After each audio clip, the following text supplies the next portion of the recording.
नमस्कार दोस्तों, कहते हैं सीइंग इज बिलीविंग, देखने से हमें भरोसा होता है। लेकिन आज के युग में तो ऐसा भी नहीं कहा जा सकता कि हम जो चीज देख रहे हैं वो सही ही होगी। इस आर्टिफिशियल इंटेलिजेंस के युग में टेक्नोलॉजी इस कदर विकसित हो गई है कि ये असली और नकली के बीच के फर्क को बिल्कुल मिटाती जा रही है। आज की डेट में एआई, उसमें भी खासकर से एक नई टेक्नोलॉजी जिसको जेनरेटिव एआई बोलते हैं, वो ह्यूमन लाइक इंटेलिजेंस का इस्तेमाल करके ह्यूमन लाइक चीजें क्रिएट कर सकता है। और ऐसी ही एक महत्वपूर्ण टेक्नोलॉजी है डीप फेक। और ये डीप फेक टेक्नोलॉजी हमारे और आपके जीवन में और इस देश दुनिया में, पॉलिटिक्स में, जियो पॉलिटिक्स में, पब्लिक फिगर्स की निजी जिंदगी में किस प्रकार से इंटरवेंशन कर सकता है, उसको किस प्रकार से प्रभावित कर सकता है, इसका एक जीता जागता उदाहरण अभी हमारे सामने आया है। पुष्पा मूवी आपने देखी होगी। उस मूवी के लिए जानी जाने वाली दक्षिण भारत की एक मशहूर अदाकारा रश्मिका मंदाना जी के साथ में अभी एक केस उनसे रिलेटेड एक सामने आया है। लेकिन वो वीडियो इस प्रकार का है कि आप देख करके बता ही नहीं सकते कि वायरल हो रहा वीडियो उनका नहीं है। एक दूसरी सोशल मीडिया इन्फ्लुएंसर है जो कि इंडियन ओरिजिन की हैं, ब्रिटेन में रहती हैं, उनका एक कोई शॉर्ट इंस्टाग्राम क्लिप थी। उसके ऊपर चेहरा बदल करके उसमें रश्मिका मंदाना जी का चेहरा लगा दिया गया और वो देखकर आप बता ही नहीं सकते कि ये सोशल मीडिया इन्फ्लुएंसर की जगह पर ये रश्मिका मंदाना जी नहीं है। लगेगा कि रश्मिका मंदाना जी ही है। इस कदर असली और नकली का फर्क ये टेक्नोलॉजी, डीप फेक टेक्नोलॉजी मिटाती जा रही है। देखिए, इन टेक्नोलॉजीज का इस्तेमाल कहां पर किया गया था, इसको जन्म क्यों मिला था। आपने मूवी देखी होगी धोनी, MS धोनी मूवी।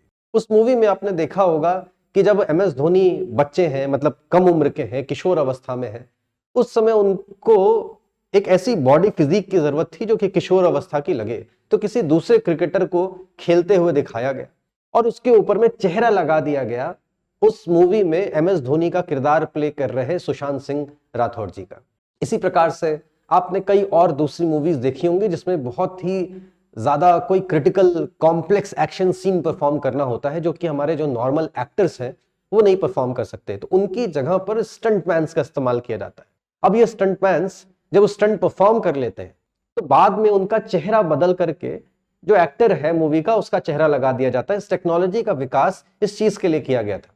लेकिन अब पब्लिक फिगर्स की डिग्निटी को तार तार करने के लिए इस टेक्नोलॉजी का इस्तेमाल किया जा रहा है और ये एक बहुत ही चैलेंजिंग बात है। देखिए, जब ये रश्मिका मंदाना जी के साथ ये हुआ तो रश्मिका मंदाना जी को ऑब्वियसली परेशानी झेलनी पड़ी और उनके साथ दुनिया में खड़े हुए नजर आए श्री अमिताभ बच्चन जी। श्री अमिताभ बच्चन जी ने ट्वीट करके इस बात को कहा कि हाँ, ये जो केस है ये एक परफेक्ट केस बनता है लीगल प्रोसीडिंग्स करने के लिए। तो लीगल बैटल लड़ने की वो सलाह दे रहे हैं, क्योंकि इसके पहले अमिताभ बच्चन जी के भी साथ ऐसा कई बार हो चुका है।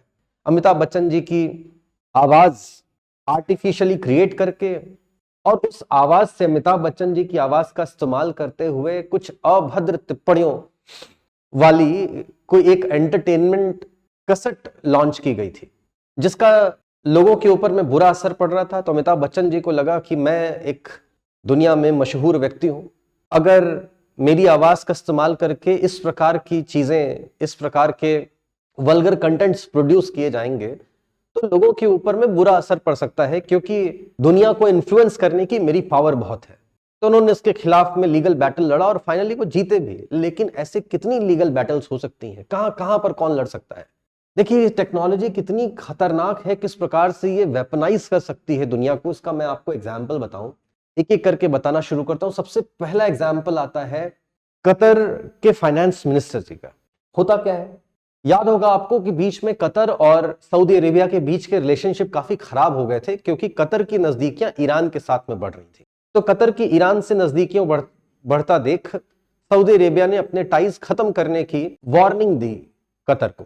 और उसके बाद आप देखेंगे कि बीच में एक क्लिप कतर के फॉरेन मिनिस्टर की वायरल होती है। और इस वायरल होती हुई क्लिप में आखिर था क्या? इस क्लिप में यह बात दिखाई जा रही थी कि कतर के फॉरेन मिनिस्टर किस प्रकार से सऊदी अरेबिया के बारे में कुछ डेरोगेटरी रिमार्क्स दे रहे हैं। और उस क्लिप के वायरल होने के बाद कतर और सऊदी अरेबिया के बीच के रिलेशंस बिल्कुल खराब हो गए। सऊदी अरेबिया ने यह बात कही कि अब कतर को हम एक आइलैंड बना देंगे, एक बीच में कैनाल बना दिया जाएगा। कहा गया कि सभी प्रकार के डिप्लोमेटिक टाइज अब हम खत्म कर रहे हैं और कतर के जितने भी एनवॉयज यहां पर हैं, जितने भी डिप्लोमैट्स यहां पर हैं, वो 24 घंटे के अंदर अंदर यहां से कतर वापस लौट जाए। जितने भी कतर के लोग सऊदी अरेबिया में रहते हैं उनके लिए 1 हफ्ते का समय है, वो लौट जाए। तो दोनों देशों के बीच में संबंध इस कदर खराब हो गए। कतर के फॉरेन मिनिस्टर बोलते बोलते थक गए कि वो क्लिप हमारी नहीं है, मैंने ऐसा कोई स्टेटमेंट नहीं जारी किया है। लेकिन जब तक की फॉरेंसिक जांच होती और ये बात पता लगता कि वो वायरल हो रही क्लिप एक्चुअली फेक है, तब तक काफी देर हो चुकी थी। तो देशों के बीच में ऐसे संबंध को खराब कर सकता है ये टेक्नोलॉजी। इसी प्रकार से मैं एक और बहुत ही सेंसिटिव एग्जाम्पल आपको देना चाहूंगा, कुलभूषण जाधव जी। कुलभूषण जाधव आप जानते हैं कि एक भारतीय नागरिक हैं जो कि पाकिस्तान की जेल में है, और पाकिस्तान ऐसा आरोप लगाता है कि ये एक्स नेवी ऑफिसर है इंडिया के, और ये एक्चुअली अब बाद में नेवी से रिटायरमेंट के बाद इन्होंने रॉ ज्वाइन कर ली और एक ट्रेडर बन के ईरान में गए, और ईरान से ये बलूचिस्तान में आए और ये पाकिस्तान में जासूसी कर रहे थे, ऐसा पाकिस्तान का आरोप है। भारत का कहना है कि ऐसा नहीं है, वो एक्चुअली एक व्यापारी थे और पाकिस्तान ने इनको जबरदस्ती ईरान से पकड़ा है, वहां से गिरफ्तार किया है और भारत के ऊपर ये एक झूठा आरोप लगाने का प्रयास कर रहे हैं। इस दौरान भारत कुलभूषण जाधव की आजादी के लिए कई बार गुहार भी लगा चुका, कई बार मिनिस्टरियल लेवल पर भी बात उठी। बीच में हुआ यह कि कुलभूषण जाधव पाकिस्तान की जेल में बैठकर एक स्टेटमेंट देते हुए नजर आते हैं। एक वीडियो वायरल होता है। वायरल क्या होता है, पाकिस्तान वो एक क्लिप जारी करता है, ऑफिशियली उसको उनकी तरफ से इशू किया जाता है, उसको जारी किया जाता है। वीडियो के अंदर में कुलभूषण जाधव स्टेटमेंट दे रहे हैं कि हां, भारत सरकार ने उनको रॉ का एजेंट बना करके भेजा था, और वो सारी बातें स्वीकार करते हैं। सब कुछ वैसे ही बोल रहे हैं जो पाकिस्तान चाहता है। जो एक्सपर्ट्स हैं उनका कहना है कि ये एक डीप फेक टेक्नोलॉजी का इस्तेमाल करके बनाया गया वीडियो है। एक्चुअली ये कुलभूषण जाधव नहीं बोल रहे हैं, कुलभूषण जाधव से कुछ चीजें रिकॉर्ड करा करके और बाद में एआई का इस्तेमाल करके, डीप फेक टेक्नोलॉजी का इस्तेमाल करके उनसे ये चीजें निकलवाई गई। अभी हाल फिलहाल आपने देखा होगा कि भारत के प्रधानमंत्री नरेंद्र मोदी जी के मुंह से उन्हीं की आवाज में कुछ पॉपुलर गानों को रिकॉर्ड कराया गया। आप देख के बता ही नहीं सकते कि नरेंद्र मोदी जी ये गाना नहीं गा रहे, और अगर आप आवाज सुन भी लें कि आप देख ना रहे हो, सिर्फ आपको आवाज सुनाई जाए, तो भी आपको समझ में आ जाएगा कि हाँ, ये तो नरेंद्र मोदी जी ही गा रहे हैं। लेकिन एक्चुअली वो कितने अच्छे सिंगर है या वो नहीं गा रहे हैं गाना, आपको ये बात पता है? टेक्नोलॉजी का इस्तेमाल करके इस तरह से पब्लिक फिगर्स की इमेज के साथ में खिलवाड़ किया जा सकता है। दो देशों के बीच के संबंध खराब किए जा सकते हैं। एंटरटेनमेंट इंडस्ट्री को मदद करने के लिए बनाई गई ये टेक्नोलॉजी किस कदर खतरनाक साबित हो सकती है, ये आप देख रहे हैं। और देखिए, इस टेक्नोलॉजी के दुरुपयोग को रोकने के लिए हमको एक विजिलेंट मीडिया की जरूरत है, हमको टेक्नोलॉजी के एक्सपर्ट्स की जरूरत है, और लीगल मैटर्स के एक्सपर्ट्स की भी जरूरत पड़ेगी। अगर इस टेक्नोलॉजी से उभरी समस्या से सेफगार्ड की बात करें तो कई सारे सेफगार्ड्स हमारे पास हैं। सबसे पहली चीज, अगर आपको ये बात कभी पता लगती है कि आपका कोई डीप फेक वीडियो इस प्रकार से सोशल मीडिया में वायरल हो रहा है, तो सबसे पहला काम आपको ये करना चाहिए कि आप अपने नजदीकी पुलिस स्टेशन में उसकी शिकायत दर्ज करें। और ये वेबसाइट है cybercrime.gov.in, cybercrime.gov.in। यहां पर जाकर तत्काल अपनी शिकायत दर्ज कराएं। इसके अलावा अगर आप उत्तर प्रदेश में रहते हैं तो और महिला हैं तो 1090 का प्रयोग करें। पुलिस में आप फोन का इस्तेमाल करके अगर आप शिकायत दर्ज कराना चाहते हैं तो 112 का इस्तेमाल कर सकते हैं। ये सारी चीजें की जा सकती हैं। इसके अलावा लीगल प्रोसीडिंग्स भी की जा सकती हैं।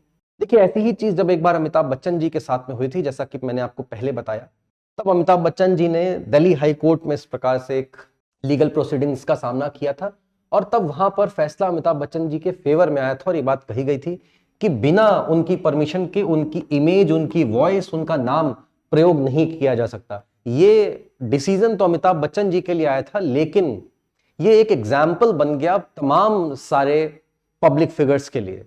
अब वो इस केस है, इस केस के डिसीजन का इस्तेमाल करके वो आगे भी अपनी डिग्निटी का बचाव कर पाएंगे। इसके अलावा देखिए, एक और बात यह है कि ये टेक्नोलॉजी अभी रिलेटिवली नई है। इसको लेकर अभी तक कोई भी कानून हमारी पार्लियामेंट ने पास नहीं किया है। तो अभी हमको इस बात की भी आवश्यकता है कि जल्दी से जल्दी एक स्ट्रिक्ट से स्ट्रिक्ट कानून भारत की सरकार इस टेक्नोलॉजी के प्रयोग से रिलेटेड लेकर आए। देखिए, इस टेक्नोलॉजी से जुड़ा एक सबसे बड़ा चैलेंज ये है कि आप असली और नकली के बीच में अंतर बता ही नहीं सकते। और देखिए, ये चैलेंज, जो असली चैलेंज आता है, ये देश की आम जनता के लिए आता है। देश की आम जनता, एक बड़ी संख्या की जनता, करोड़ों करोड़ों जनता, जिसको भी पता ही नहीं इस टेक्नोलॉजी के बारे में, उनको कोई अवेयरनेस नहीं है कि डीप फेक नाम की कोई टेक्नोलॉजी, आर्टिफिशियल इंटेलिजेंस जैसी कोई टेक्नोलॉजी इस समय विद्यमान है, वो आ चुकी है। हम लोग कल्पना करते थे भविष्य की, हम एक्चुअली उस भविष्य में जी रहे हैं। ये बात अभी बहुत बड़ी जनता को पता ही नहीं है। तो जब तक कि इस टेक्नोलॉजी के बारे में लोगों को बताया जाएगा, तब तक देर हो चुकी होगी। लोग उस वायरल वीडियो को सच मान चुके होंगे। जो पब्लिक फिगर होंगी, उनकी डिग्निटी तार तार हो चुकी होगी। अगर देखिए, कॉमन पर्सन के साथ में भी ऐसा होता है। पहले आपने सुना होगा कि फोटो मॉर्फ करके लोग बहुत ब्लैकमेल करते थे। आज के समय में वीडियो की मॉर्फिंग करके, वीडियो में डीप फेक टेक्नोलॉजी का इस्तेमाल करके आम जनता, जो पब्लिक फिगर नहीं है, उनके साथ भी ब्लैकमेलिंग हो सकती है। उनकी कोई इस तरीके की कोई डेरोगेटरी वीडियो तैयार करके, और फिर अगर उसको शेयर करने का अगर धमकी दी जाए, वार्निंग दी जाए, तो कोई व्यक्ति अपनी डिग्निटी को बचाने के लिए कुछ भी करने के लिए तैयार होगा। और देखिए, इस तरीके की ब्लैकमेलिंग लोगों की मॉनिटरी लॉस, उनकी डिग्निटी का लॉस, उनकी मेंटल हेल्थ, इन सबके साथ खिलवाड़ कर सकता है। इनफैक्ट वो सुसाइड के केसेस के नंबर को भी बढ़ा सकता है। तो देखिए, ऐसी मिस हैपनिंग्स को रोकने के लिए सबसे ज्यादा आवश्यक यह है कि हमारे पास में एक विजिलेंट मीडिया हो, हमारे पास में एक स्ट्रिक्ट और त्वरित कार्रवाई करने वाला एक लीगल सिस्टम होना चाहिए, हमारे पास में स्ट्रिक्ट कानून होना चाहिए, और साथ ही साथ जिसकी सबसे ज्यादा आवश्यकता है वो है a team of technological experts. देश में बहुत सारी ऐसी फॉरेंसिक लैब्स बनाई जानी चाहिए, जो कि अगर इस तरीके का कोई वीडियो वायरल होता है, इस तरीके की कोई चीज आती है, साइबर क्राइम किसी के साथ हो रहा है, तो त्वरित कार्रवाई की जा सके। देखिए, देश में पुलिस स्टेशंस तो बहुत हैं, लेकिन कितने साइबर पुलिस स्टेशन आप देखते हैं।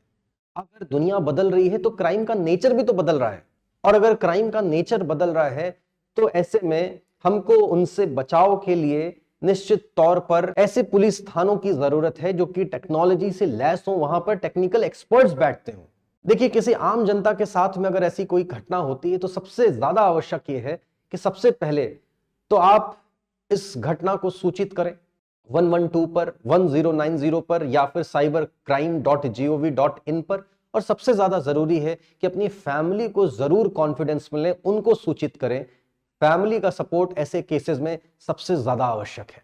और इस समस्या से बचाव के लिए मैं एक और सुझाव पर बात करना चाहूंगा, वो ये कि ऐसी टेक्नोलॉजीज जिनका दुरुपयोग हो सकता है, उसके लिए स्ट्रिक्ट लाइसेंसिंग प्रणाली होनी चाहिए। किसी को भी इस टेक्नोलॉजी का इस्तेमाल करने की परमिशन नहीं होनी चाहिए। कुछ लोग जो लाइसेंस धारक हैं, सिर्फ वही इस टेक्नोलॉजी का प्रयोग कर पाए, और वो भी डेजिग्नेटेड पर्पसेस के लिए। इसके अलावा और किसी को भी नहीं मिलना चाहिए। ये वन ऑफ द सॉल्यूशंस हो सकता है। इसके अलावा बाकी हमारी संसद इसके ऊपर में एक स्ट्रिक्ट कानून लेकर आए जल्द से जल्द, और इस टेक्नोलॉजी से उभरती समस्याओं को जल्द से जल्द काबू में पाया जाए।